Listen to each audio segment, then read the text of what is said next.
Because one Dirtle's not enough. 3 Dirtles is too many. Next on Eternal Dirtles. Hey, I just want to give a quick shout out to all of our Patreon supporters out there. Thank you to the Dirtle Maniacs. If you want to be a Dirtle Maniac, go to patreon.com/eternaldurtles and help support the channel. It keeps things going. It keeps things updated. Thanks so much for watching. On with the show. Hello and welcome to Eternal Dirtles. I'm your host, Zach Clark, and with me as always, Phil Bleckman. Phil, how's it going, man? Zach, you want to explain Rad Counters to me? Yeah, super flavorful. So Rad Counters is, so during your pre-combat main phase, before combat? Is that how that works? During your pre-combat main phase. At the beginning of your pre-combat main phase. So at the beginning of your pre-combat main phase, you mill X, where X is the number of Rad Counters you have. For every non-land card that you mill, you lose a Rad Counter and a life. Yes. Yeah. So it's interesting because that is, the whole idea of, so Rad Counters is radiation. And so in the game Fallout, sometimes you have to, like, drink water to stay alive. Sometimes that water is contaminated. So to up your health, you have to drink the water, but it also ups your radiation level. So over the course of the game, it, like, becomes harder to stay alive unless you, like, find ways to get rid of all your rad. You can use, like, Rad X or stuff like that. But this is an interesting, like flavor win as far as I'm concerned. There's also a win condition, and I think you have something to say about that. Yeah, I was looking for. I mean, I think that this mechanic of Rad Counters is so complicated in, like, okay, they're counters that go on a player, and we haven't seen that since Energy, and the other times we see it are like experience counters or some commander adjacent thing that doesn't really touch the older formats because it presumes a longer game than what Legacy provides. Yeah. But for this one, I was like, oh, well, if you can compel your opponent to mill cards and lose life, then you can take advantage of that in other ways that aren't immediately obvious. I'm the, predict gamer. And so when I saw, oh, my opponent will just forcibly mill cards, that means that, like, I can unexpectedly absent something and they will mill it. And that's kind of a cool thing. Little things like that. I was also like, oh, if there's anything incidental that you can put Rad Counters on your opponent, like, recursively over the course of a game while you are interacting, that incidentally means that they just lose life over the course of a game, and then that can just be your win condition, and you don't need more. But then looking at the spoiler, there isn't really enough of that effect to really abuse your opponent in a meaningful way. Yeah. The cards that I think in Rad Counters, and if we want to hop into the Rad Counter ones quick because we can get them out of the way, but I think the ones that stick out to me are Mariposa Military Base, and it's a land that says if you have, you can have it enter the battlefield. You can have it enter the battlefield tapped. If you do, you get 2 Rad Counters. And then it has add colorless or 5 tap, draw a card. It costs 1 less to activate for each Rad Counter you have. So you can have it enter the battlefield just untapped as a colorless source, or you can have it enter the battlefield tapped to get 2 Rad Counters. And then it effectively will be 3 tap, draw a card before you have to, like, lose 1 and mill cards. And then in multiples or whatever. But I think that's really where, if Rad Counters show up, I imagine that it'll be off of that land. Okay. And really the benefit is you getting to mill yourself. Because remember, you only lose a Rad Counter if it's a non-land card milled. So if you just play, like, a couple of Mariposa military bases, you could just be self-milling. And I think that's probably where the actual benefits are. Like, I could see a world where there's some kind of more aggressive, like, mill land strategy that then plays those cards that just recur all of your lands back to your board.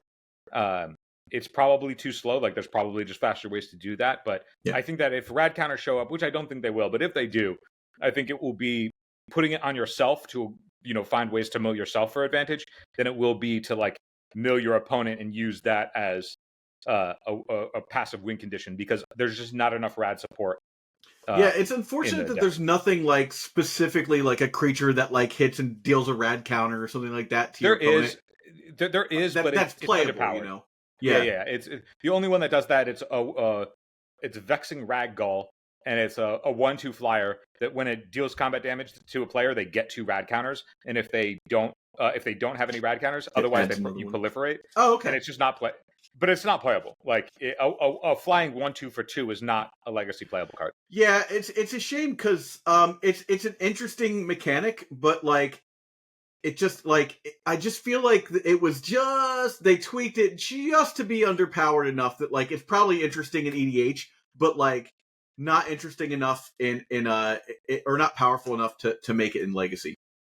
Yeah, I mean the powerful stuff you just get into the space of stuff just being exorbitantly expensive, and you're just never getting there. Yeah, you're basically playing Dan now, like manipulating your opponent's draws and stuff. It's just like a whole thing. They have a card called Glowing One, which is a 3 mana 2/2 that when it deals combat damage to a player, they get 4 rad counters.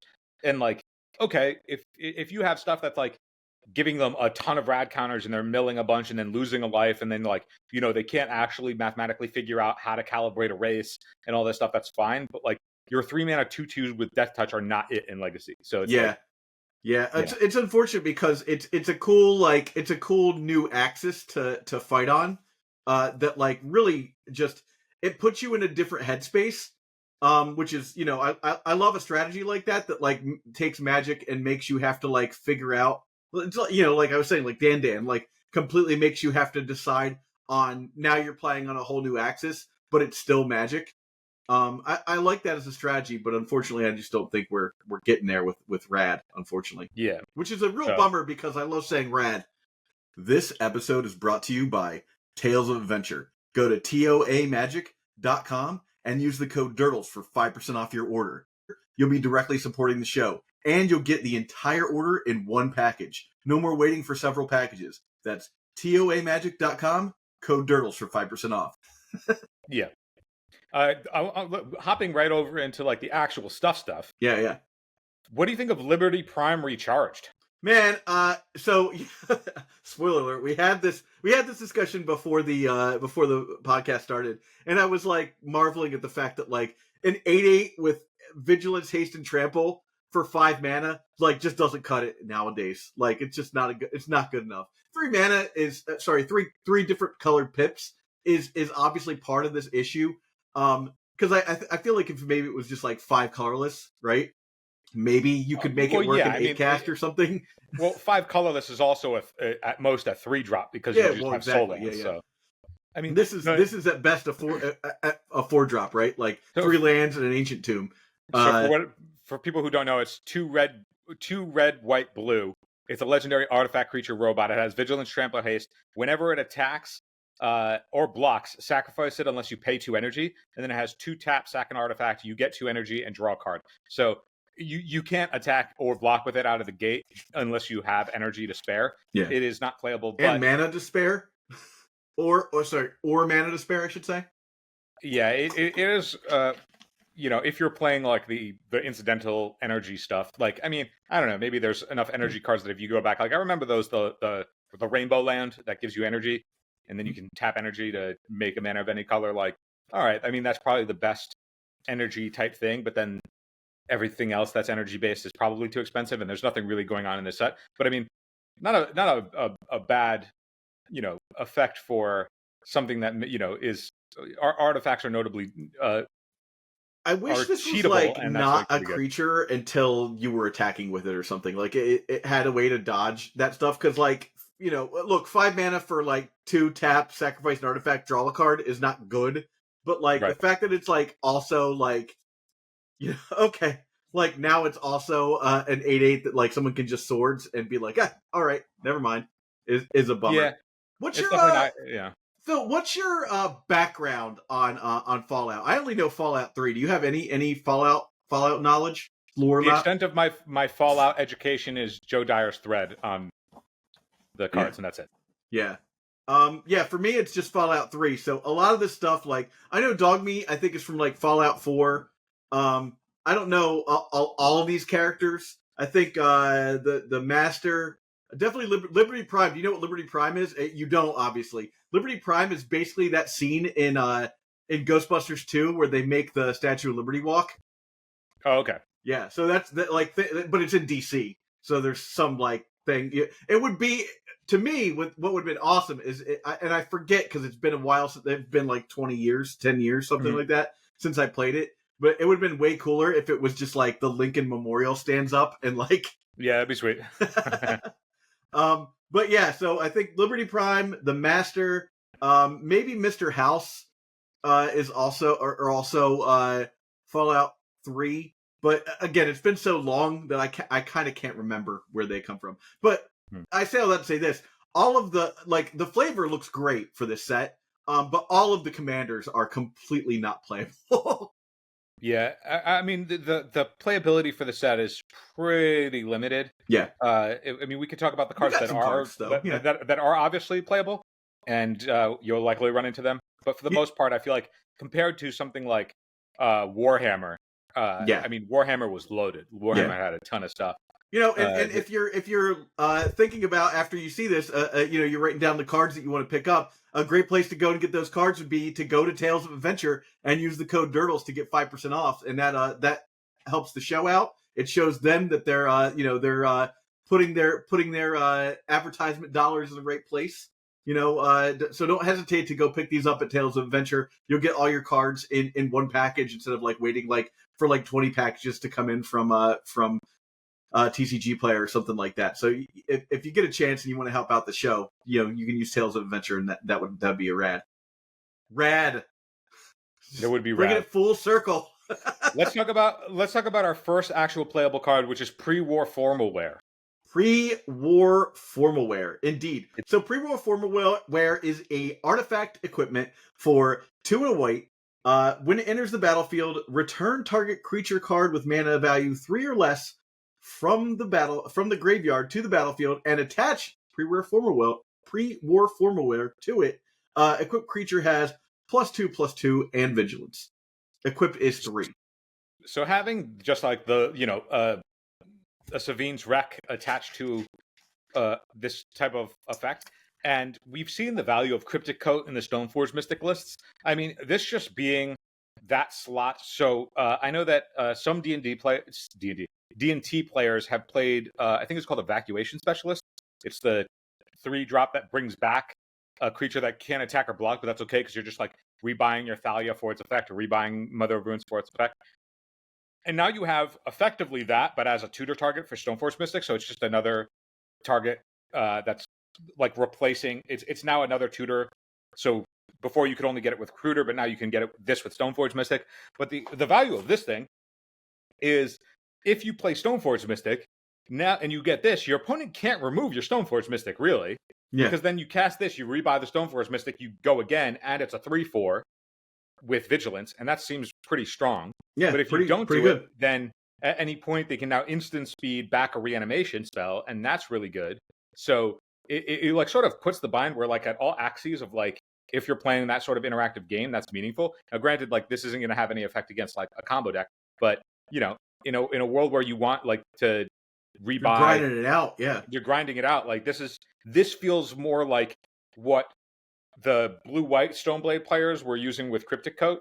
This is really what your non-blue Stoneforge Mystic players get to do as a means to just actually grind really hard. A Cryptic Coat in my creator bundle that they sent me for Chicago.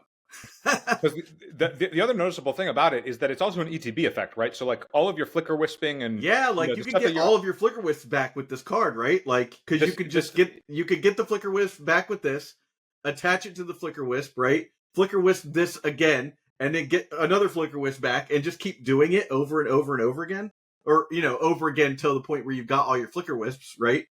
Yep, and it being this rebuying a Flicker Wisp, but then do something else, and then it's a 5/3 flyer, I mean, it does a lot. The thing is that it does a lot in a way that's already a tutor target, and it works in the ways that the deck already functions. It is not it is not asking for the deck to do anything other than give it a slot. And the only thing that this doesn't do is come in off of an Aether Vial. Right. But I mean, in the space where we're just getting more and more better and more powerful equipment, this is the type of equipment that's very good at grinding, but it's grinding in a way where it's actually also giving you selection. Now, it's not going to be good against opposing, white decks that are all exile-based removal. But, in a world where, like, you actually need to exchange against, like, Soul-type Beanstalk, or against the Delver decks that, are just, like, bolting down your stuff, or bowmastering down your shit, like, just having more of this style of recursion. But then, like, let's say you have what we were talking about, the Flicker Wisp play pattern. It's like, okay, well, if they bowmaster down a Flicker Wisp, one Flicker Wisp plus this thing rebuys your entire graveyard with other Flicker Wisps, Yeah. So, like, that's really hot, right? Like, that's really cool. And I expect, granted, this also can just pick up your Bowmaster and win the Bowmaster wars if you're in the black-white D&D version, where you just, like, you play Bowmaster, they Bowmaster down your Bowmaster, you play this, you pick up Bowmaster. It is now a 3/3 with Vigilance that shoots down their opposing thing. Like, that's all. Yeah. That is all really good. There's nothing on the surface of this card that isn't, like, very obvious. It's all just, like, very clearly good and will show up. Like, this is the one card from the set that's, like, very obviously a slam dunk. And then, as is the second card that we're going to talk about, which is Pipboy 3000. Pipboy 3000. Pipboy 3000 is a 1-mana equipment artifact that says when you attack, equipped creature can. Let me pull that up. I got it. Whenever equipped creature attacks, choose one. Draw a card, then discard a card. Put a +1/+1 counter on that creature, or untap 2 target lands it has equipped to. So, of course, it's an Urza Saga target, so this really costs 0. Yeah. And it can untap Urza Saga and an Ancient Tomb and make yet another token, right?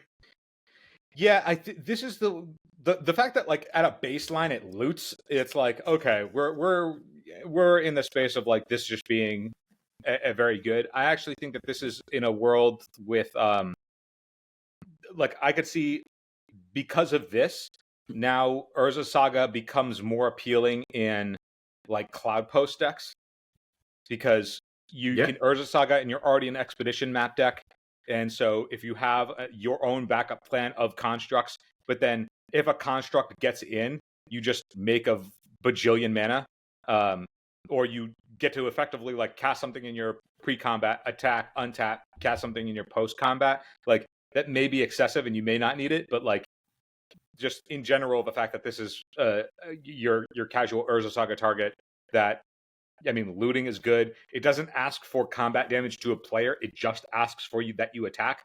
It's so weird to me that, like, attack is a threshold that if you do it, you then get stuff. Like, it seems so easy to, like, unless your opponent has exactly a removal spell, attack is the easiest thing to do, because your opponent doesn't get to do anything until they move to blockers. So it's like, the interaction points are just like, you just get to do this thing. You just have to wait until combat. Yeah. It's so weird when they template something where it's not deal combat damage or, post blocks, because it's like, okay, so this is just very I get it as being difficult to interact with. It doesn't make sense that it's a payoff too, right? Like, it's be able to attack with Liberty Prime makes sense, because you need the energy to make the robot, like, do the thing, right?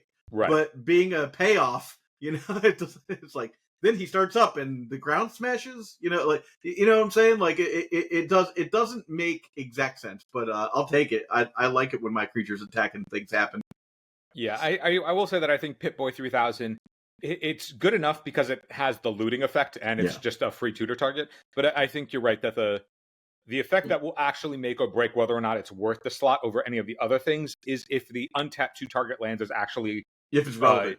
If it's relevant. Now, in a world of what that could look like, if you think of, like, what the play pattern of the old sort of Feast and Famine was, where you got to do something, you attacked them, and then you untapped, so you effectively doubled your mana over the course of a turn. Yeah. I imagine that is really what this will translate to. So on its face, it's like, yes, if you have another Urza Saga, like, and it's got 2 lore counters, you just get to make a second construct, and obviously that's excellent. But I think you will need more than that, because you aren't always going to have that window. Now, when you do, it will be explosive. But when you don't, you're going to need something more than just, like, getting 2 mana. Like, this, if you think Pipboy 3000 is good enough at a baseline of, if I attack, net 2 mana, like, you just get 2 mana back, or maybe 3 mana back if you're in the soul land space, 4 mana if you have 2 soul lands. Like, maybe that's where it's good. But you do have to get into combat, and that's not necessarily always where the decks are, unless they're doing exactly attacking with constructs.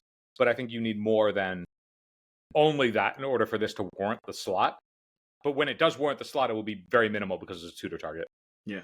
Eternal Dirtles is proud to be sponsored by Moxfield. Moxfield is the best Magic the Gathering deck building website on the internet. You can create, share, and find decks from Commander to Legacy, and even fan-supported formats like Pre-Modern and Old School. You can see all of our decks on our Moxfield. Follow the links below to stay tuned. All right, well, okay, on to the next, the meat of the set, after we get over the two cards that are just the most obvious, right?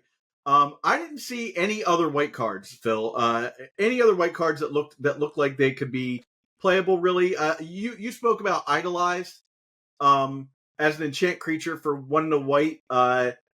Enchant creature has +X when it attacks alone, where X is the number of non-land permanents you control. That is an aura.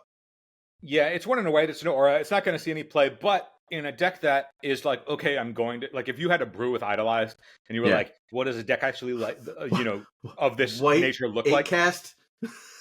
Yeah, I think that like it's more so like if you're in any of the decks where you're spamming excess permanents, like cards that make a bunch of permanents. Yeah. Like, I mean, I've been a case of the Phil's Falcon Bro for the last month and a half or whatever it is, and that's a 1-mana card that makes 2 non-land permanents, right? Like, sure, if you're in that space and you're brewing around Idolized, like, obviously you're an aggressive deck, but like, if Idolized is in your deck, it's there because you're expecting it to be the last thing that touches the stack before your opponent dies. If your game plan is the city's blessing, there you go. Yeah, I mean, it's not bad if like we're in a world of, if you have a lot of stuff and you can give your creature trample, which is not too difficult in an Urza Saga space that also makes a ton of permanent by itself. And then, it's like if you're not exactly in 8-cast blue, I mean, I've seen plenty of Urza Saga white decks. Yeah. And having this make, you tutor up your Shadow Spear, and then you put this on top of your one construct that's loaded, and now it's just attacking for, a bajillion damage. Like, yeah, with lifelink and trample, of course. Yeah. Yeah. I mean, is it good? Is it going to see play? No, but if it does, it will be the last card that touches the stack before the game ends, right? Yeah. So. All right. So into the blue cards, we've got Curie Emergent Intelligence for 1 and a blue. That is an legendary artifact creature robot. A 1/3. When Curie Emergent Intelligence enters the battlefield, deals combat damage to a player, draw cards equal to its base power. And then you can pay 1 and a blue to exile another target non-token artifact creature you control. Curie becomes a copy of the exile card, except it has, whenever this creature deals combat damage to a player, draw cards equal to its base power. Hello, Phyrexian Dreadnought. Yeah, so at its base, it's a 2-mana 1/3 Ophidian. Yeah. Which we love. Cool. We love Ophidian. Yeah, that's totally fine. Power corrupt Ophidian immediately because it costs 1 less. Yeah, I mean, it's obviously not good enough on its own, but if you're doing any type of shenanigans with the protection clause, now notably the protection clause is not at sorcery speed. So if you have a valuable target in play alongside Curie with 2 mana up, you effectively have 2 copies of that more valuable thing, because Curie can just become a copy of it. So you're insulated in a little bit in that way. The effect that Zach is talking about with Phyrexian Dreadnought is you can go on curve, you can go this on 2. If you untap, you can play Dreadnought on 3. And then with the trigger on the stack, exile the Dreadnought. This thing becomes a Dreadnought. You can attack it, your opponent, and then it will have trample. You will draw cards equal to the base power of the fact that it is now a Dreadnought, so you will draw 12 cards. Yeah, so you'll just refill your hand. You would draw whatever the combat, like trample ensures that you would get the damage in. It doesn't care how much damage has gotten in, just that as long as damage has gotten in. So you would draw, 12, a boatload of cards, and just, assume that the game is over at that point, right? Like, you just load your hand with 7 counterspells.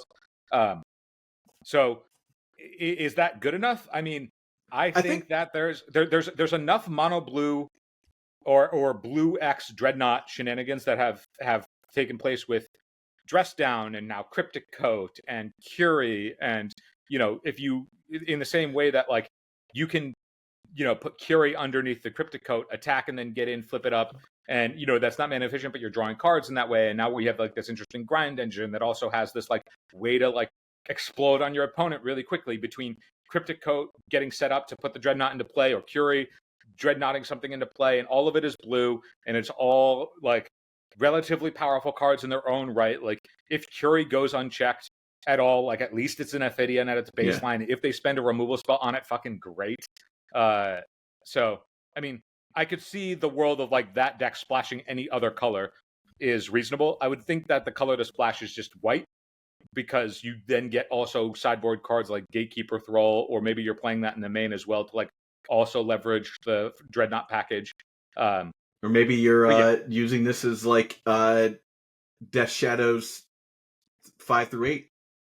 I think we're getting into the space where like there's enough good cards on their own that you would play anyway that also incidentally keep Dreadnought on the table. Yeah. That we're getting into the zone the saturation, where, like, right? Like that's we're getting the saturation where it's like, okay, Dreadnought decks won't just be like, oh, good for them, they're doing the Dreadnought thing, that's so sweet and tier 6. No, like we're getting to the point where people might start calling for ban of Dreadnought.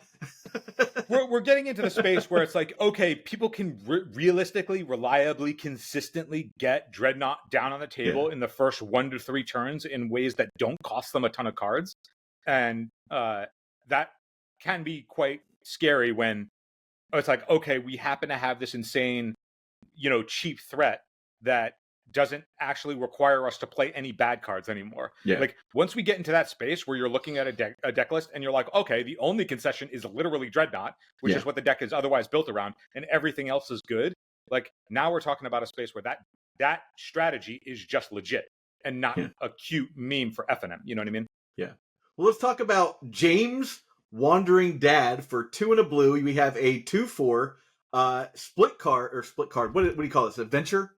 It's an adventure, yeah. It's an adventure. The adventure is follow him, X and 2 blue, investigate X times, and then on the creature half, it is you can tap this for 2 colorless mana, so specifically colorless, not generic.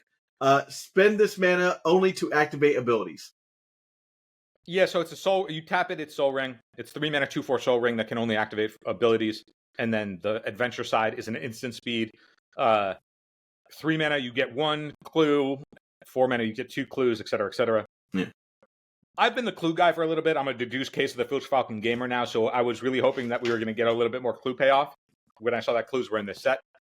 I think blue X is too steep. You can't be paying 3 mana for 1 clue, because that means that you're paying 5 mana to draw your first card off of it. Draw the card for 5 mana. So you really need ways that you're just leveraging a bunch of mana to then make a bunch of clues, and there's just faster ways to do that. Yeah. They've given us now a couple of times now between this and the Lavinia that came out of the clue set, where it's like a 3 mana creature that taps for Soul Ring mana and then only lets you activate that mana for abilities. Like they are recognizing that there is some amount of value to be had of just putting more Soul Rings in your EDH decks, and so they're tacking that effect on in a lot more places. It seems like recently. I mean, I want this card to be interesting. I think if you're in a space where you're cheating on mana in some way, obviously your Soul Lands, that this can maybe be a little bit an interesting play, because the thing is that this is not a strong card. No. But if you're in the Ancient Tomb Soul Land space and you have activated abilities that are worth activating, this actually is just a 2-drop in the way that every Soul Land 3-drop is a 2-drop. And then if you play this on turn 2 or turn 1 and then you untap and have access to 4 or 5 mana, granted you can't use all of it to cast spells, but like that's not nothing, right? That is pretty good mana generation. This doesn't die to bolt, okay. Like, yeah. It's interesting. I can even see it, like, look, I'm not saying I'm going to jam it into my 8-cast deck, but, like, if you have out Kappa and you cast this for, like, 5, you can end the game. Like, boop, boop, boop, boop, boop. You just pumped up your 2 Kappas and swung in. If you have 2 Kappas out, you probably already won the game, but, like, you know what I'm saying. Mm-hmm. Yeah. I mean, that's what I mean, though. You have to stretch to think like, okay, how can I actually make this thing work in a way that's not just like, this isn't incidental, right? Like, it's got to be part of the whole package. in the way that's opposite of what we were talking about with pre-war Formaware, where pre-war Formaware is asking you for nothing. Your deck already operates in the way that it's working, where this one's not. This one's like, okay, I have to become way more Kappa heavy than I otherwise would be if I want to play like in that sort of space, and that's not, you know. Well, Phil, I think actually it's a good. This is a good point to bring up. That so we're on the Universes Beyond bandwagon right now.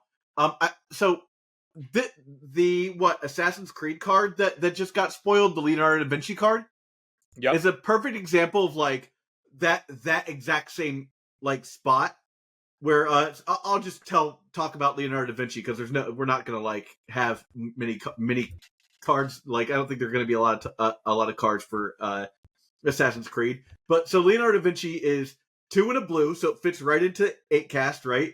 3/3, human artificer, just asking, right? But for 3 and 2 blue until end of turn, you Thopters you control have base power XX, where X is the number of cards in your hand, or you can pay 2 and a blue and tap it to draw a card and discard a card. If the card discard this way was an artifact card, exile it from your graveyard.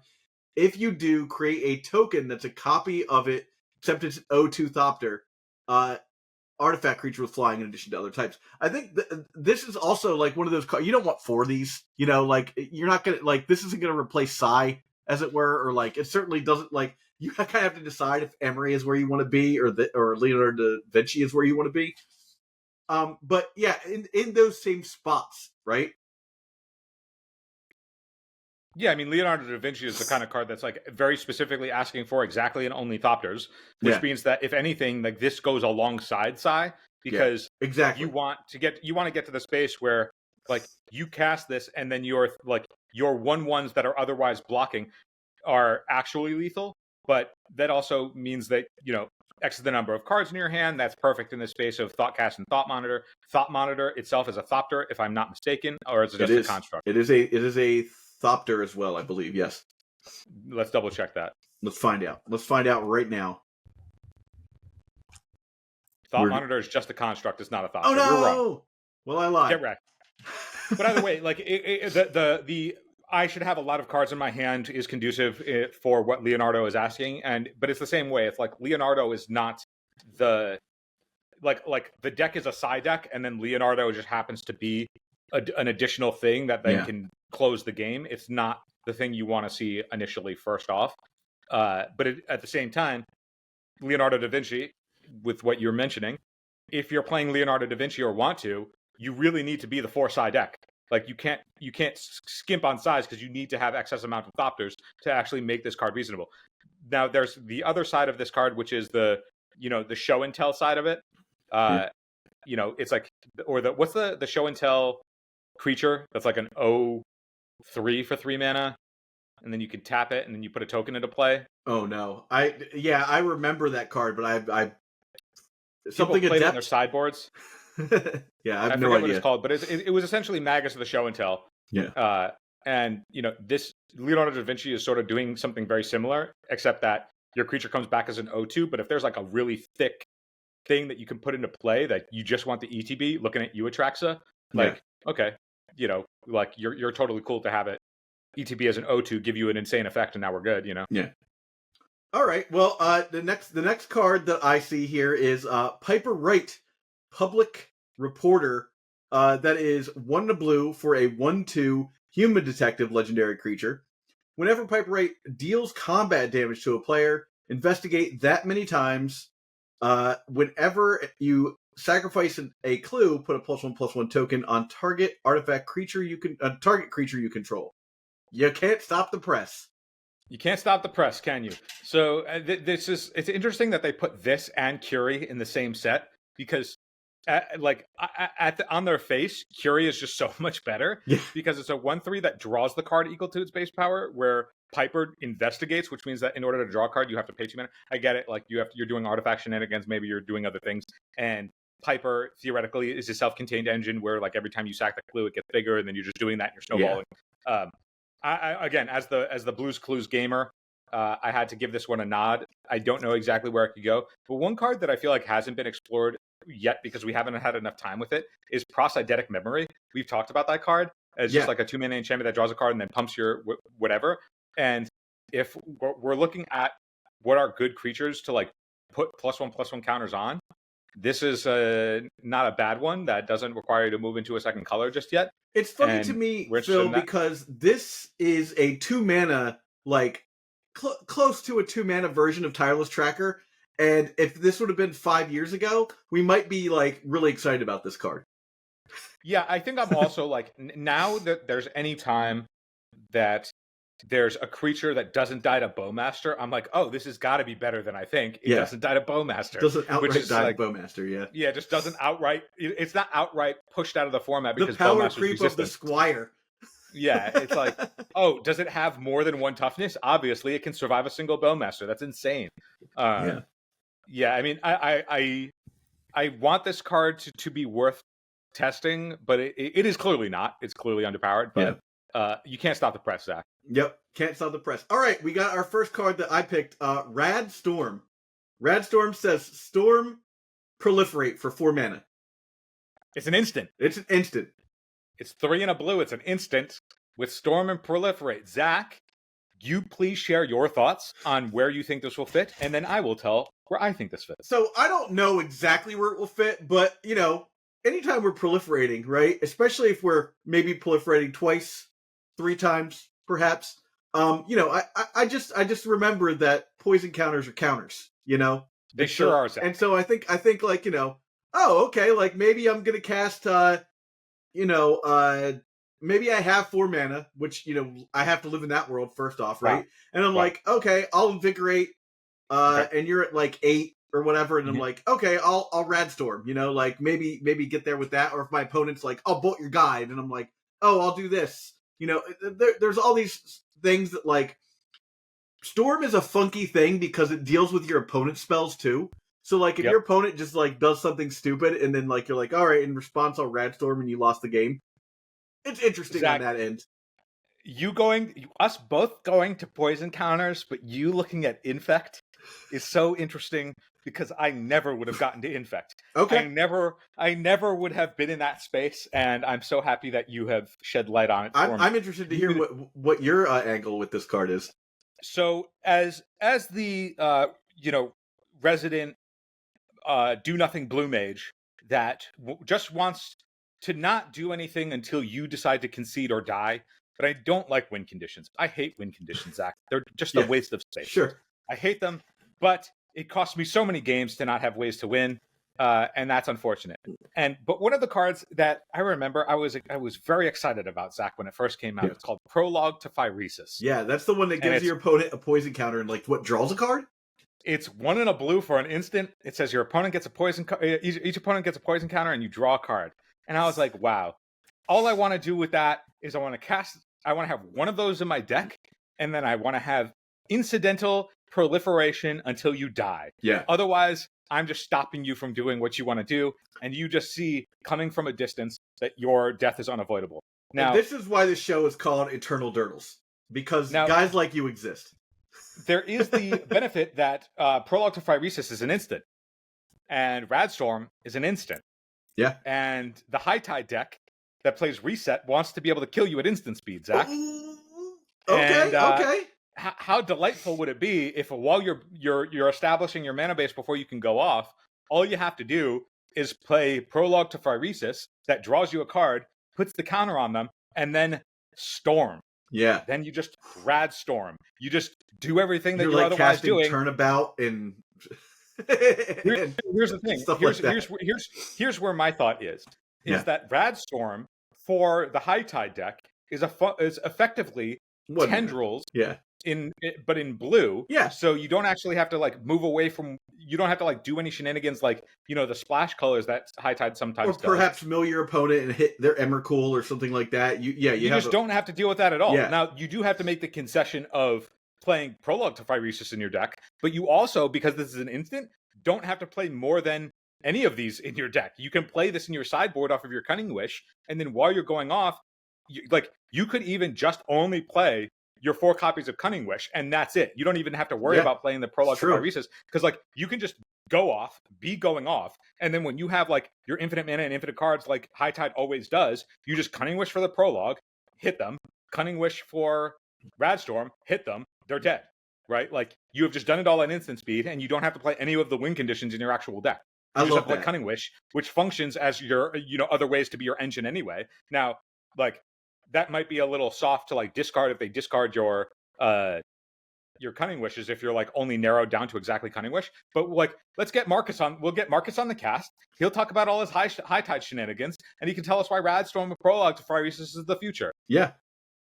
All right. So the next card I have is Synth Infiltrator. That is 3 and 2 blue for artifact creature Synth. It's a clone. So it is improvised though. That's the big one. So your artifacts can help cast this spell by tapping them for colorless mana, to replace colorless mana cost. So you can have this enter the battlefield as a copy of any creature on the battlefield, except for it's a artifact creature in addition to its other types. So effectively, you have this is phantasmal image, right? Like for some decks. Yeah, if you're in the artifact space, like assuming that you have 3 artifacts and then are paying just blue for this, it's a phantasmal image that doesn't have the target clause on it that would sacrifice itself, and then it's still an artifact. So like this begets further copies as well. Yeah. So that's not nothing. I mean, this actually strikes me as something that like Phyrexian Metamorph is doing for Jewel combo in Vintage, where this copy, like in Vintage, Metamorph copies your opponent's Atraxa, or it copies their Bowmaster to shoot down Bowmaster so you can keep going off. Yeah. And in ways where Metamorph is not good enough for Legacy because you don't have, Mishra's Workshop and shit. But like Synth Infiltrator in the decks, like, we've mentioned Acast a bunch of times. Like Bowmaster has been really difficult for Acast, but if you're playing this card, if your opponent plays a Bowmaster, you can now play this to shoot down and win the Bowmaster matchup, and actually deal with that. And also, like, if they kill this thing, Emery can then pick it back up, and it has improvise, and you can improvise from anywhere. Like, you don't have to just improvise from hand. When you recast it from the graveyard, you can improvise. Yeah. So having a 2-mana clone that you can effectively pick up anywhere that you want like that also is going to help you solve instances where you're like otherwise problematic, but then also you do have valuable targets in your deck. Like Thought Monitor is exactly the kind of thing that you want to copy.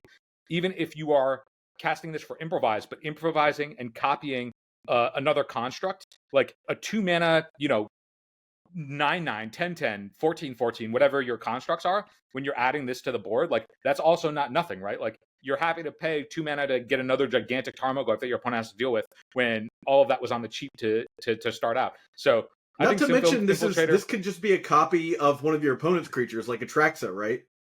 That's what I'm saying. Yeah, like the fact that this in particular, this thing being able to copy Bowmaster to like deal with that problem in a way where your deck would otherwise already be happy to have this in the deck list, because you can use it to copy your Thought Monitor. You can use this to like copy your construct. Like there are chunky targets in your deck already. And it's what we were talking about with pre-war formalware. This isn't really asking for you to do anything that you don't already want to be doing. But then it's helping you solve some problems. So if you're looking at flex slots, this is a reasonable thing to consider in those flex slots somewhere in your 75, because it can deal with a problem that you otherwise would really have, that you're otherwise stretching into shit like Dismember for. Yeah. But then also it's able to be, it's more main deckable because it's working with what your strategy is already doing in a proactive way. So I think Synth Infiltrator, well, not the same slam dunk that I think pre-war formalware is. I think Synth Infiltrator is close enough that like, pre-war formalware just seems like it's an auto-inclusion because Stoneforge Mystic exists. And like, okay, great. It's an easy one of, at the very least. Where Synth Infiltrator, it's like you kind of have to make more of the choice. But when you do make that choice, it's asking so little of you to make that choice, except for exactly the card slot that you otherwise are giving up. And I think that that's really worthwhile and this will show up in a space that I think is interesting. The other thing that I was also thinking of is this is a 5-drop. And it's a 5-drop that can cost 2. And we know that Beanstalk has, always very happy to see more stuff that costs a lot that doesn't actually cost that much.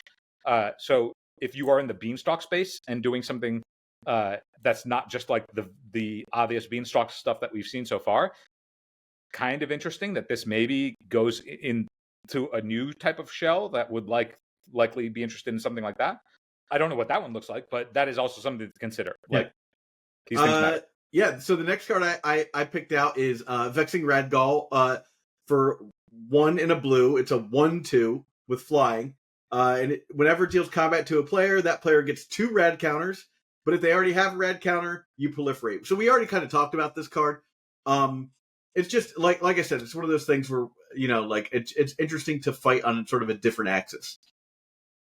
Yeah, I think that just I'm the same way. Like I got caught by this card because it has a 2/, and we're in a Bowmaster world. But a 1-mana, or I'm sorry, a 2-mana 1/2 flyer that doesn't accrue any meaningful value, like actual raw cardboard value, is just not playable. Yeah.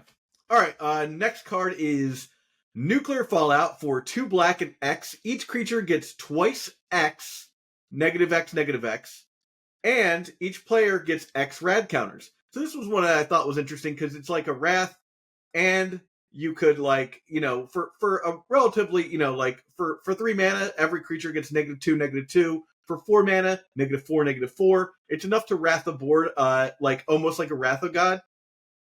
And then you get the rad counter thing going on too, which could you could use beneficially or to your opponent's detriment. Yeah, the one area where I'm not quite sure about this card is there isn't a deck that is playing actual factual Wrath effects in black. Yeah. Right? That's true. Toxic Deluge isn't anywhere. This is black, which is a lot more difficult. So I don't really see where the home is for this card. I mean, maybe there is because, again, rad counters are really hard to evaluate because the context in which they will have a meaningful effect is unclear. If it said each player gets twice X rad counters, I'd be like, ooh. Yeah, maybe there's something there because it seems that seems like a lot. I mean, this being a 3 mana -2/-2, it's like that. I always just think that the threshold for shit though is 3 just because of DRC. Yeah. Even though in reality it's really just anything that can get rid of Bowmaster. But I mean maybe there's those mono black decks that would be interested in having this. But those mono black decks are also Bowmaster Dothy Voidwalker decks. So you're not really interested it's hard to evaluate this card because who wants it, right? Yeah, it's a little bit tough, but I'm not totally sure where this would go. So in that same vein, we have Vats for 2 and 2 black. It has split second, which is the only reason why we're talking about this card. And it says choose any number of target creatures with equal toughness, destroy the chosen creatures. This is merely an interesting card. I don't think that this is a go out and buy this card right now. But the split second part of it, being able to be like, oh, are you playing elves? Blue, no one's playing elves right now. But all the 1 toughness creatures that exist out there, 2 toughness creatures, this might hose some decks. I don't know. I saw this card that said, oh, the split second is interesting here.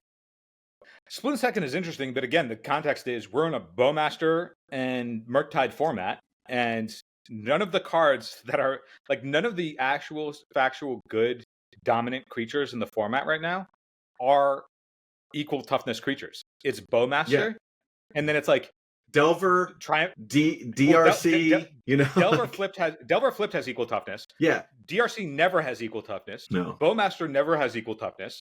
If your opponent is aware that you have this card in your deck, they just make a Murktide that has odd toughness. Yeah. So this doesn't actually touch anything. Triumph of St. Catherine is a 5/5. It's this doesn't touch anything. The context of the format that we're in, if all of those creatures had equal toughness, then maybe this is a hit because it hits everything. But it's in the opposite timeline. It doesn't touch a single thing. You know what's wild, Phil? I read this card real weird. So I was thinking that it was shares of toughness. Their toughnesses were equal. It's actually it's so weird. It's asking if their toughness is 2, 4, 6, right? No, because that's even toughness. Choose any number of target creatures with equal toughness. You think if you add it all together and it's an equal number? No, they all have the same number. Let's say. Oh, you're saying if it's X creatures that all have the same toughness? Yeah, isn't that what it is? I'm reading it as choose any number of target creatures with equal toughness, equal meaning as opposed to odd toughness. That's even, Phil. As opposed to equal toughness? Yeah. Even and odd is what you're thinking. Right, but equal meaning, but like, okay, so what is this even saying then? Yeah, I don't know. The more Wait, I so read equal- it, the more I'm like, wait a second, what is it? I assume that it was choose any number of creatures. Like, Okay. let's say you make a bunch of angels. Right. I can nuke all of your angels. But not because Because their toughness is 4, it's because all their toughnesses are equal. So this is really saying choose any number of target creatures with the same toughness. Correct, yeah. Which is what I thought it was, but when you read it that way, I got confused for a second. Why didn't they just write with the same toughness? Yeah. Wow. I don't even know what to say about this card right now. Like, it's doing what I thought it did, but the fact that, like, when I reread it, I was like, what does that mean? we like now I just feel like a clown. Like, did anybody else read this? Not like Comment below. Comment below. That seems wild. Now I feel weird that like this card has existed and I've just not thought of what it actually is. Like, you know, I understand that reading the card explains the card died a long time ago when they introduced like Initiative and Monarch and the Ring and all that stuff. But like this one, all right, it's just worded weird.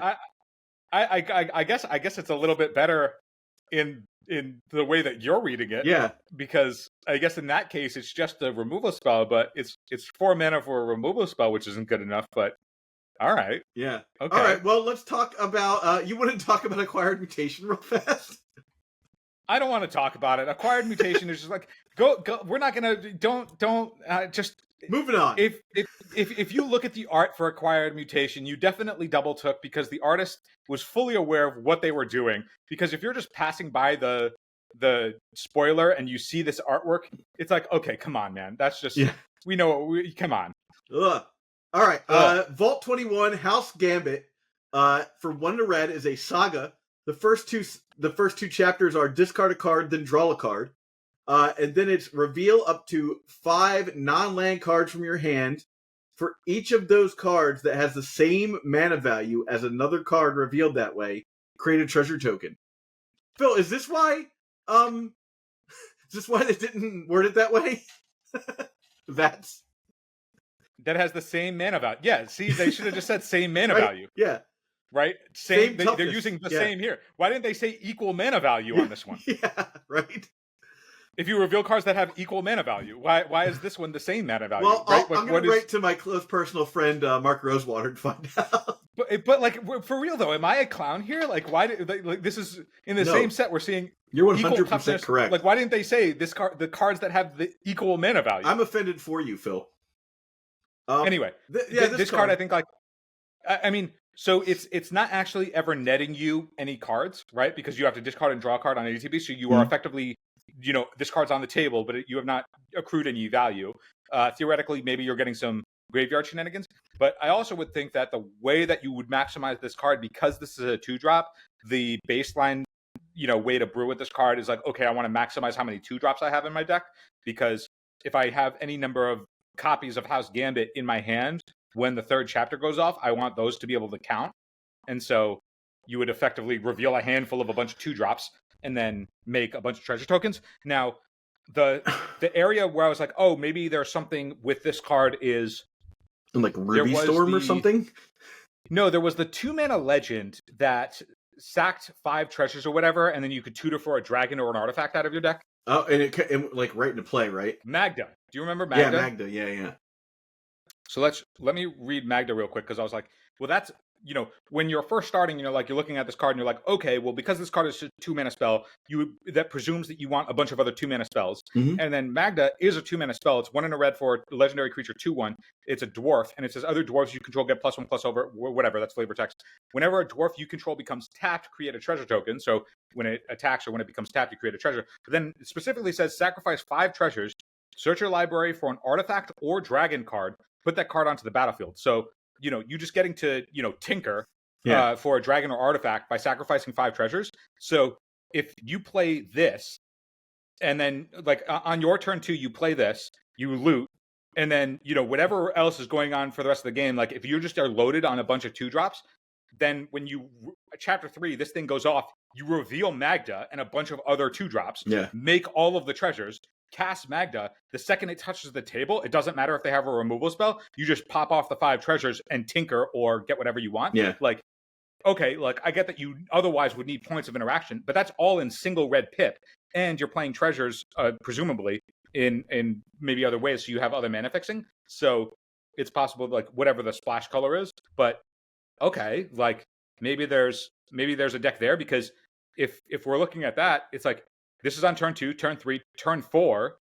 After you've only committed 2 mana, you theoretically have however much fuckload of mana, and then you have a huge payoff. Is everybody ready to be disappointed in me, Phil? I thought that the 3rd chapter let you also play those cards. No, you're just thinking. I was thinking it was coming off the top of the deck.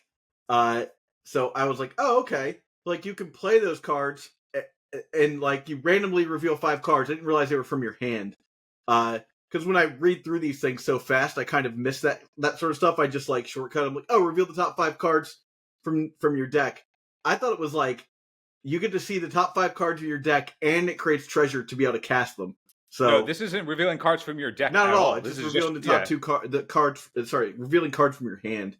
Really, so and you can reveal it's up at best to 5. A rant spell, yeah.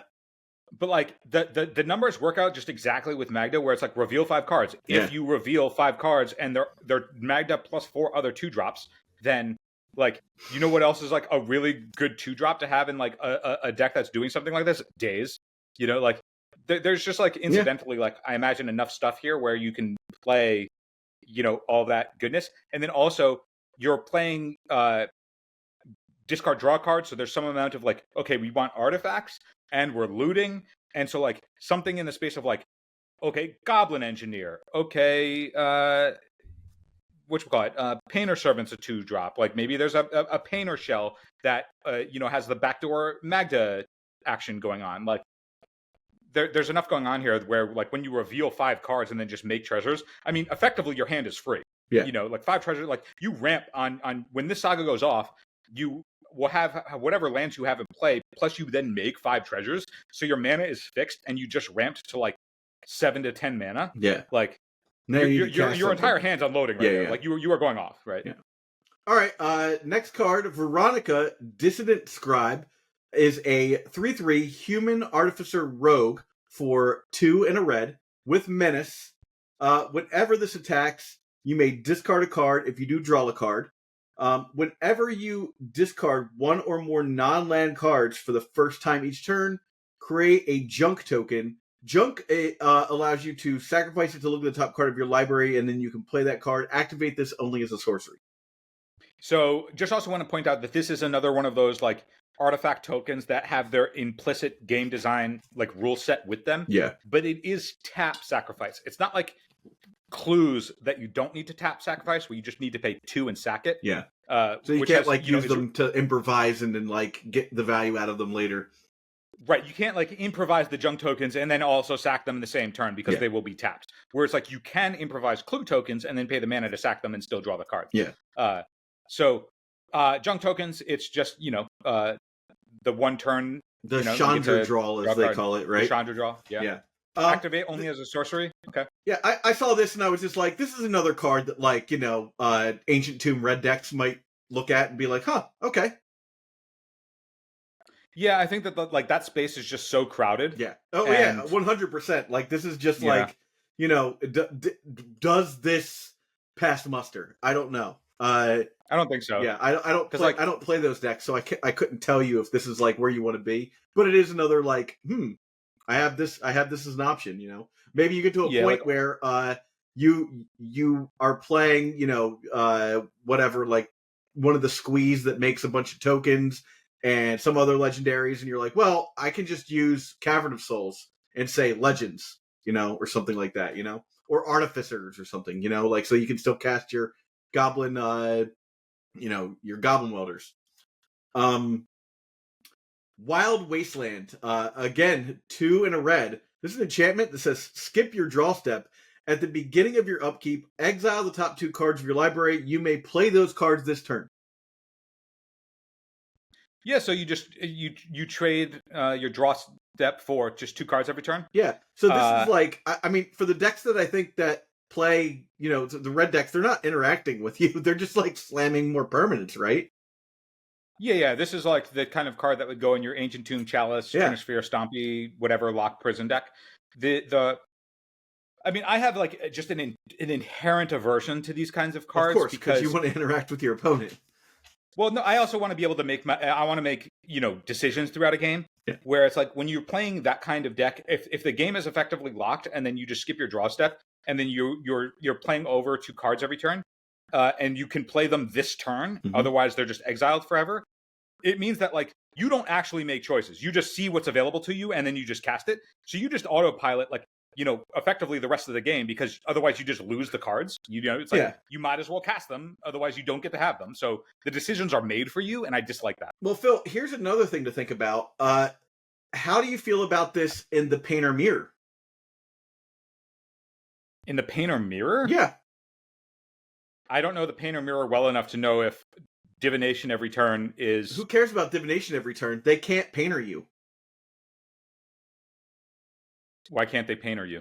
They can't combo you out. You skip your draw step, so they're not beating you that way. But then you don't do anything for the rest of the game. This is true. You are not doing anything for the rest of the game.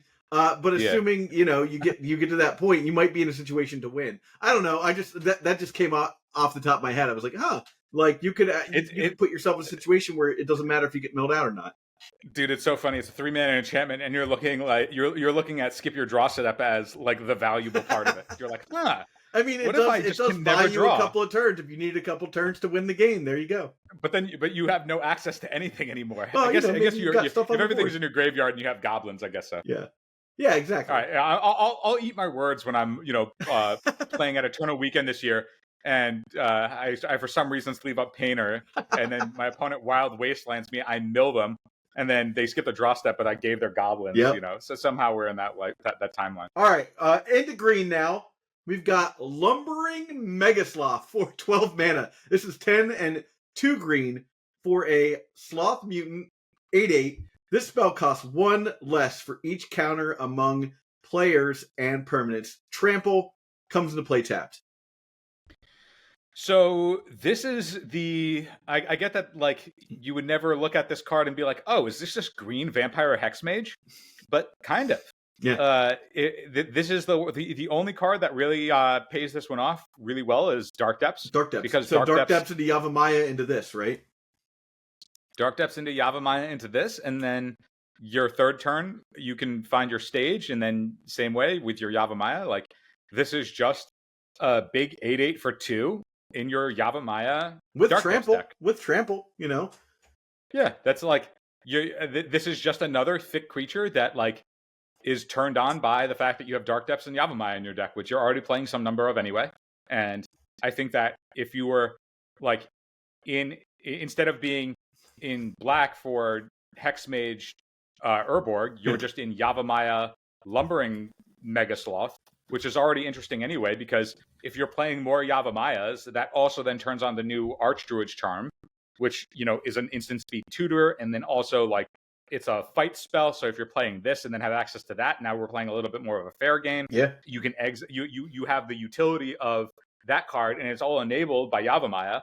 And multiple copies of Yavimaya are better than what Urborg is, because you're in the crop rotation deck, and you can crop rot a second copy of Yavimaya away that you might have to like do other things. So like you're punished less, and it's enabling more. And Lumbering Megasloth now may just be a worthwhile enough payoff to like fill out the rest of the deck where you're like, okay, I will hit you with trampling 8/8s or 20/20s. You figure it out. Yeah, exactly. Just being able to play on a completely different axis and it pretty much not affecting your game plan in any way that's meaningful. All right. Yeah, it's just like, all right, sweet. Power Fist is a artifact equipment for 1 and a green for equip 2.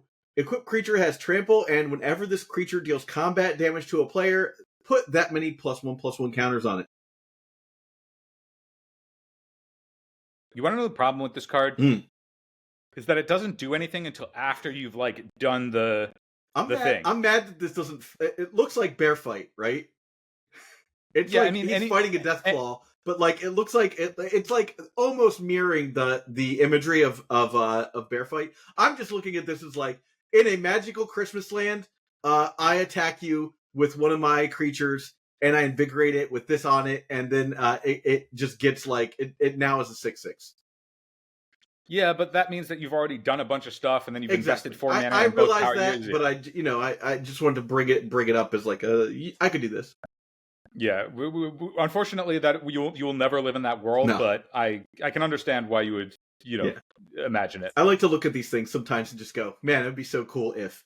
For sure. All right, yeah. Rampaging Yao Guai for X green creature mutant beast 2/2 vigilance trample enters the battlefield with X +1/+1 counters. When it enters the battlefield, destroy any number of target artifacts and or enchantments with mana value of X or less.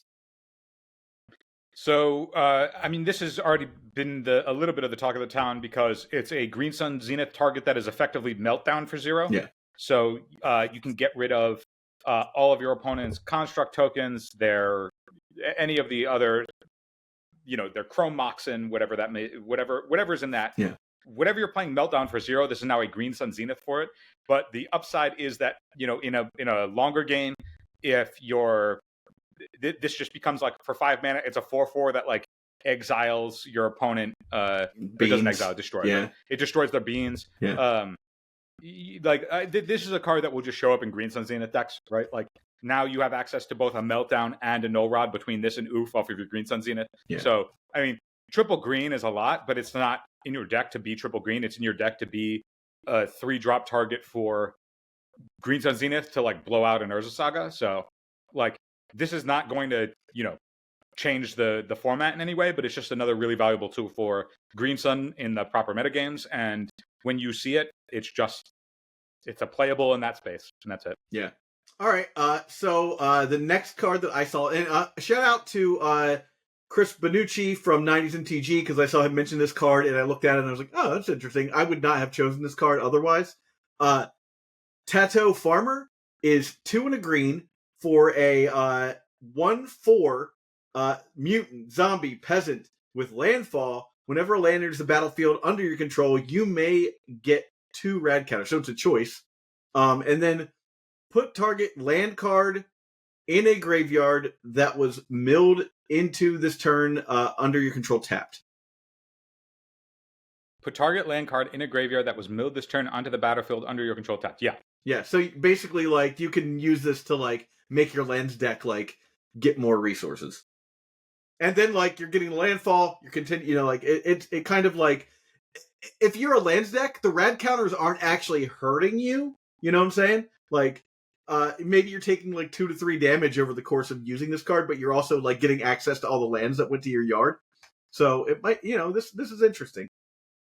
Yeah, I mean, this is like what sort of harkening back to what we were saying at the beginning of the episode with the land that you can have enter the battlefield, tap to get rad counters so you can start milling, and then, you're in this sort of like turbo Millish lands type deck. This is like another thing for that, because a single fetch gives you 4 rad counters, and then if you're in the, heavy land space, like where, you're a lands deck, that you have so few non-land cards that you otherwise would just be milling so many cards every turn that you'll have just access to a bunch of value. Yeah, I mean, I don't know what that deck actually looks like in the context of the metagame now. Like, that it would just be a new deck, which would be cool. It's exciting. But I don't know. I mean, I mean, landfall is powerful. So. Yes. All right. So in a new segment we're going to call "But Atraxa Exists," we've got Agent Frank Horrigan for 5, a black and a green. You're never casting this card. He is an 8/6 with trample, and he has indestructible as long as he attacked this turn. Whenever he enters the battlefield or attacks, proliferate twice. I just mentioned this as like, hey, this could have been a card that you would have wanted to reanimate in a past life. But of course, Grizzlebrand and Atraxa exist. Yeah, I have no words on this card. That's it. That's all I want to say. Every time I see a card, it's like, that would be interesting. But, those other 2 cards exist, so never mind. I just like to mention it. All right, so then we've got Inventory Management. Inventory management is an instant for 1 red and 1 white. It has split second, and for each equipment and aura you control, you may attach those to a creature you control. Are we getting close to a point where Hammer might be like a legacy deck? Well, you already have this effect. Like you have this effect for exactly second, red, right? This is split second, but it's 2 mana across 2 colors. And if you're in the Hammer deck, you're already in Urza Saga territory, which is like, okay, so now 2 colors is really 3 colors, and that's like really tough. If you wanted this effect, you have it for red at instant speed. It's true. And I just can, like, I get that split second is really powerful, but like for double the mana, like you were never playing the 2-drop over the 1-drop, right? Yeah, no, especially I think you would be playing both of these if you were playing this. Oh, I see. You're just like I'm just saying, like, you know, to continue the theme of the day, saturation, right? Are we getting to that point where you know, I feel like you need another Hammer. Needs to be another card that's worth attaching, and then you have like 16 cards that are dedicated to this deck, and it's like, you know, whatever, throw a double strike guy on there, or infect guy, or you know, what have you. I mean, yeah, between Stoneforge Mystic and Urza Saga, you effectively have all of the hammers you could ever want. Sure. Like, I don't know if you like, I feel like the density on hammers is already there. Sure. And then like Pure Steel Paladin is a way that you get to equip something for free. I get that you can do this at instant speed, and so you can win on the spot. But I just like, I mean, between Sigarda's Aid being able to attach at instant speed, and then the 1 mana instant, like this just feels like it's just too far out of reach for the tools that are already available to us. Because like it wouldn't replace Pure Steel Paladin. You already would have to go into a second color, and I think if you did that, you would do it for the single mana card. Yeah.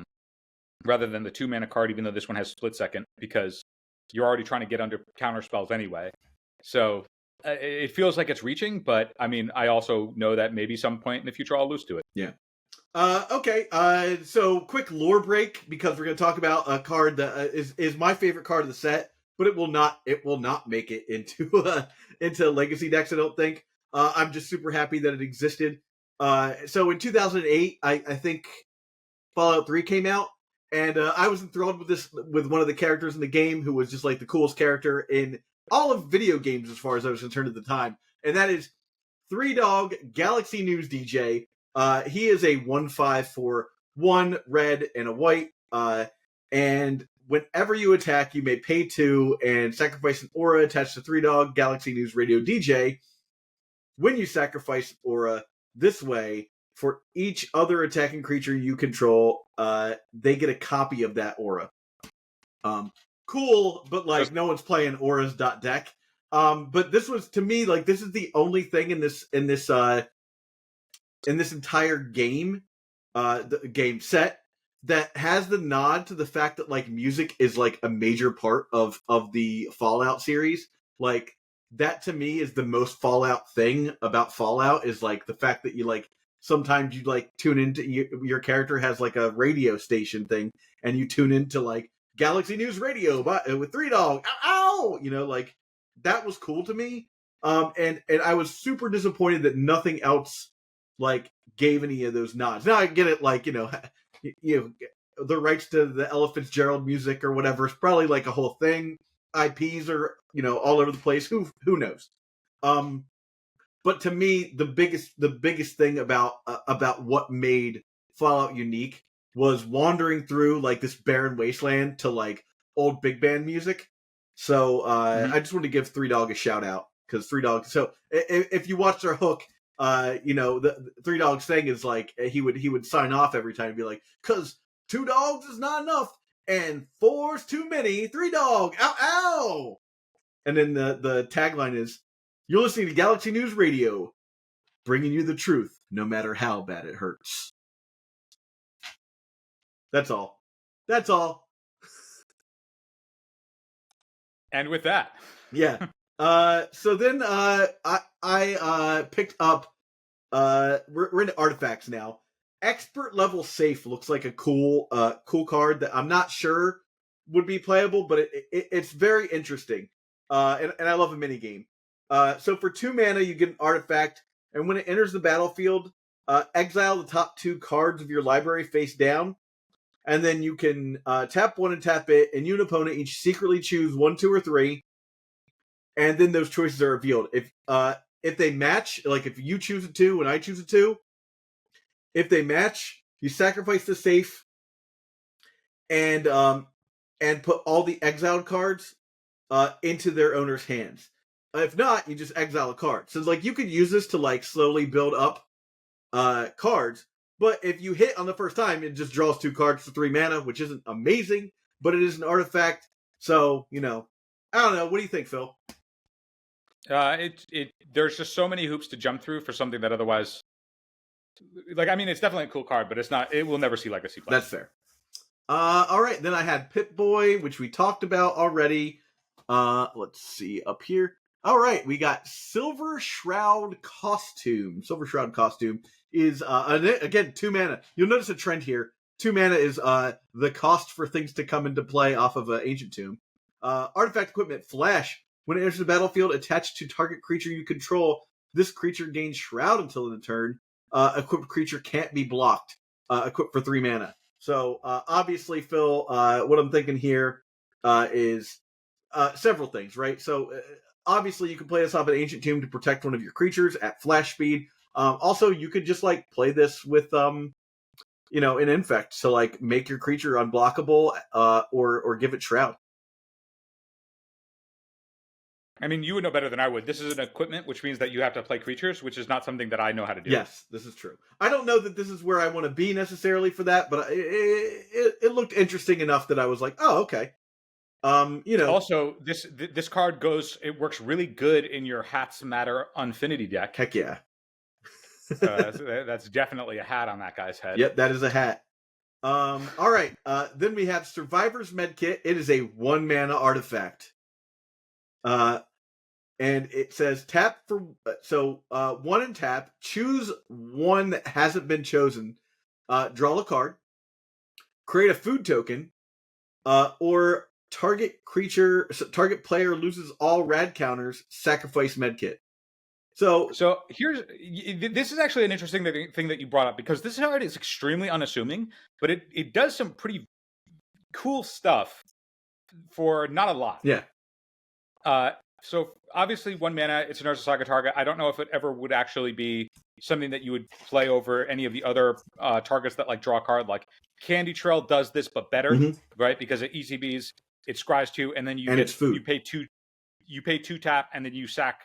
You gain 3 and draw a card. Yeah. But that one, it's 2 mana to actually draw the card. But then you sack the Candy Trail. Yeah. Where with Survivor's Medkit, it's 1 tap, so it draws a card. So for 2 mana, it effectively has replaced itself, right? So it's just got what is the bare minimum for cycling that we can use in the game. But then the follow-up is you getting to pay 1 tap, create a food token. This is also one of those cards that just makes a bunch of incidental cardboard, right? So it replaces itself, but then it's also just 2 artifacts sitting on the table, that one of which, gaining life can be relevant. So it's not nothing. And you can use Twinkies to represent the food. You can use Twinkies. The fancy lad snack cakes. The third effect of target player loses all rad counters and you sacrifice Survivor's Medkit, that's flavor text. That will never actually be a relevant thing unless you're... Well, it's that way you get it back into the graveyard so that you can use it with Emery, it back, right? Yeah. So, but that it costs 1 mana to essentially put it into the graveyard. Yeah, it's not ideal. If you're in the grinding mode where like mana is not your bottleneck, like okay, now then this is good because that it's effectively 4 mana to draw a card. Yeah, which it's also worth mentioning. But... like you could Emery it back into play and then use it again. So you're not like losing. You're not losing that turn necessarily if you have the mana. Well, that's what I'm saying. Like, it is in a grind game where Emery is recurring something, and for some reason Emery isn't just picking up a bauble. Yeah, this is 4 mana draw a card. Because it's 1 to play, 1 to tap to draw a card, 1 to tap to sack and get it off the board, 1 to rebuy it with the Emery. So like that loop is 4 mana. But I think that like for somebody like me that is in the miracle space, where one thing that I really hate in my deck is having to play a basic plains when I really just want all blue sources for Mystic Sanctuary.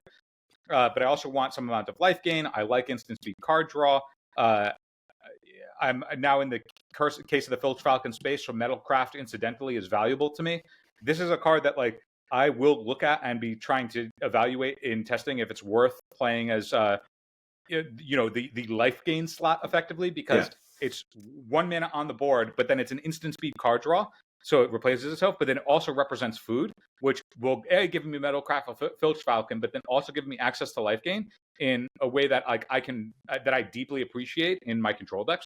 So it's extremely unassuming. Like this kind of card is extremely unassuming, but it's just so many good little incidental things for not a lot. Yeah, and that's actually really valuable. So all right, so my final card that I was able to find, and there might be one more actually, was T45 Power Armor. Again, 2 mana. And when it enters the battlefield, you get 2 energy.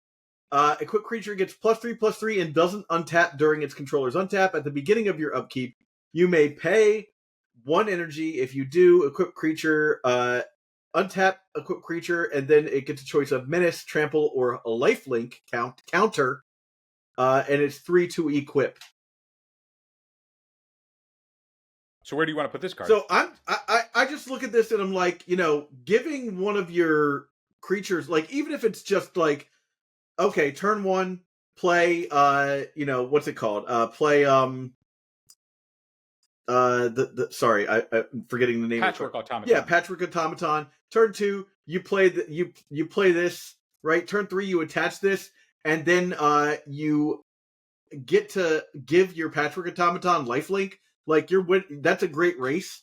I don't know that this is exactly where I want to be in 8-cast. It's just an interesting equipment, and like you could get this with like this is a card in like Death and Taxes where you could actually re-equip it to another creature so that you could untap the other creature and just keep going like that, getting the lifelink counter. It's a counter, not like till end of turn.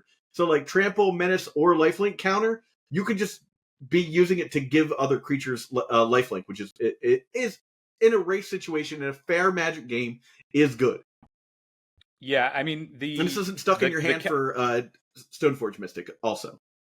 Yeah, it placing the counter on the card is where this is the differentiator, because when I first read this card, I was like, there's just no way that this would ever get the nod over Shadow Spear, even if you're not in an Urza Saga deck, because it's instead of costing 2 and equip 3, Shadow Spear is 1, equip 2, and instead of getting Trample or Lifelink, you get Trample and Lifelink. So I'm like, so Shadow Spear just like beats this thing on rate and efficiency across the table, like across everything. But like, if you're in a space where you think that like this is targeted because you want to put the counters on your creature, that's where I think the difference is. I mean, barring like you're doing some sort of weird energy shenanigans that I don't even know where space we would be in. But like getting the counter so that you, like, if you think that you're like, if this is a sideboard card where you're like, yeah, it's going to matter that like my creatures get all these different kinds of effects, and I can put it all where the board keeps getting gunked up, like that's maybe now we're talking. But it just seems like such a stretch compared to like the ways that we talked about like pre-war Formalware, where it's like if you're getting into a grindy game, you can just like happily start trading off of your shit. Yeah, that's a no-brainer. Like that card basically builds itself. It's like, yeah, you're gonna throw this into like you can find a slot for this in your D&T deck, right? Yeah, for sure. But it's like in all of the ways where you like Power Armor seems like it would work out. It's like it's just getting beat on efficiency by Shadow Spear, and then in the world where you would have a wide board that you'd want all these effects on, like you can just. I can't imagine the scenario where you can't just effectively trade your shit and then pre-war would just let you rebuild all of it anyway. Yeah. So like power armor falls in like this middle ground. And also I when I first read T45, I thought Trump 45 and then I hated it, and so I can never look back. Yeah. Ugh. Get this card out of here. Literally, like I saw it and I was like, well, I can never not look at the card without seeing that, and therefore I will never play. Fair enough. Yeah, get that altered. Okay. Going to the final card is Helios 1, which you mentioned, and I wanted to bring up. So it's a land tapped for 1 colorless. You can tap 1 and it to get an energy. You can tap 3 and it and pay X energy. Sacrifice Helios 1. Destroy target non-land permanent with mana value X. Activate as a sorcery. Yeah, I mean, this is it's a Vindicate on a land. It's different. We were talking about its relevance to like its comparison to Blast Zone. Yeah. And you had pointed out that Blast Zone hits everything at whatever it's being cracked Yeah. for, where this only hits target non-land permanent. But getting the energy on it is cheaper, and it's effective. If assuming that you have the energy to destroy what you want to destroy, it's on a land. It's just 4 mana Vindicate. Yeah. I mean, I guess for non-lands. So it's I malleable. wish Phil, that this is exiled, and it looks like it could. Like the Helios one, what it looks like it's doing there, that looks like it could be exile, right? So, dude, Helios, that artwork is just Terminus. Yeah, right? It's just Terminus. Yeah. But so for me, I was like, that would be perfect if this exiled, because then you could use this against Merit Liege, right? Like that. This is great against Merit Liege, but unfortunately not. But yeah, my biggest takeaway from this card is that it's not Blast Zone, because Blast Zone gets rid of everything at that mana value. Yeah, it is. For what it's worth, though, it is pretty good at just being a way to get energy. Like this represents it's 1 tap, get an energy. So this is just 2 mana energy every turn that you're not otherwise using your mana. So that between that and the Rainbow Land, I'm forgetting the name of the energy Rainbow Land, where ETB's, I think it's Aether Hub. Yeah, Aether Hub. You get an energy on ETB, and then it just taps for any color. So you can't be in a decent fetch mana base, but having enough lands that generate energy for you might be enough that like there's enough energy support to like make a pseudo energy deck. If there's as long as your opponent doesn't wasteland this before you get a chance to take out his Delver. Well, if you're in that space, I assume that you're doing something in the we are in a landish control deck anyway. Yeah. It's probably just too many hoops to jump through and not worth it without a really, really, really, really good energy payoff. But we're getting energy in Modern Horizons 3, so if the power creep from the previous Modern Horizons is any indication, there may be just like a really like unbelievably busted energy card. Yeah, we might need this card just to facilitate that, so keep that in mind. That's what I mean, right? Like this card, I feel like is going to have trajectory upside because we're getting power crept energy cards in Modern Horizons 3. So whatever that looks like if there is any reasonable card that for like a single energy do like something insane, and then you just have this steady stream of energy off of your land that otherwise is just a Vindicate at the ready whenever you want it to be, like that seems like there's some flexibility there. Now I get that it's based off of like a predicated card that doesn't exist yet, but keep your eyes out. This card might be $20 in a couple of months. This is the one where it has like the highest trajectory upside to me, because we know that energy is coming in Modern Horizons 3, and we know that in order for that to exist, for energy to exist in Modern, they have to print something that's objectively broken. And then if we need ways to facilitate that brokenness, this is the kind of card to do it. And I get that this card can't be played in Modern, but it can be played in Legacy. So if they're like, you know what I'm saying. Yeah. Well, so again, if you get a chance, if you see anything here that you want to pick up, you can use code DURTLES to get 5% off at Tales of Adventure. Again, that really helps the show. This is one of the few episodes that we won't be, because it's just so much work that I'll do it. But we did hire 2 more editors, so this will be like a 3rd episode for this week. So your Patreon money is going towards getting us more content, which is great. And of course, if you want to join us on Patreon, that's patreon.com/eternaldurtles. With that said, thanks for watching, and we'll check you next time. For the gift that keeps on giving all year round, join our Patreon at patreon.com/eternaldurtles. And hey, check out this playlist we got up here with all of our interviews over the last couple of years. Some great people from the Legacy community, some really great guests.